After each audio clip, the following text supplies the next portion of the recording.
Membro Parlamento Nasional do Governo tem que haruka companhia periços selo multa, tamba faanfos liu prazo. Presidente Comissão C, nebe trata assunto finanças públicas, Cedelísia Faria dos Santos preocupa, o relatório companhia periços, nebe faanfos liu prazo, tamba idane fo perigo ba emania saúde.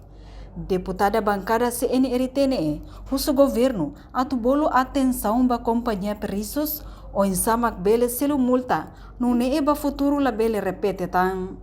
Eles mata reta na estrada. Primeiro ita lá com a companhiamos lá com minha receita estava santa para depois lá fang ida ne roto be perigoso ter teve só ir a hanser né bel tem que fali fang pelo vai da comunidade sira então ida ne perigo bote a minha nessa representante do povo a muito do governo para atuar atenção de dia se ele sama atenção e se ele for multa basira para baoi sira la bele comete tan crime sira nessa ne tambah sila ita magsay ita consumidores magsay soffer ba buat sila tambah waten dekat sasang at sila sira rali tambah sila ten at sila konsumo may be sila fo ba ita sila de taking people itaw perigi ter perish ba ita ne bira ne ba wano kata governo tinitaw atenção de dia ba atenção ba ne si bele mos fo multa ba sira multa karek osa ne bertamo filfali ba tama filfali ba governo nessa comissão se ami bele considera ida ne mos parte do receita sila importante manente tem anúncio basiramos lá bele dia ba governo mos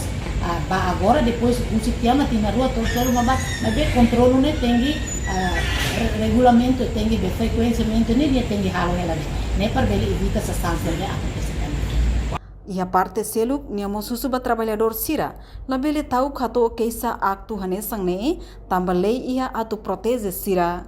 Enquanto a FAESA ho equipa conjunta suspende ona atividade companhia refere durante fulang ida no produto nebe estrago makanesang fos sakurihung rua no masing midar rihung ida no seluktang. Reportagem Melda Fátima, Televisão Timor Post.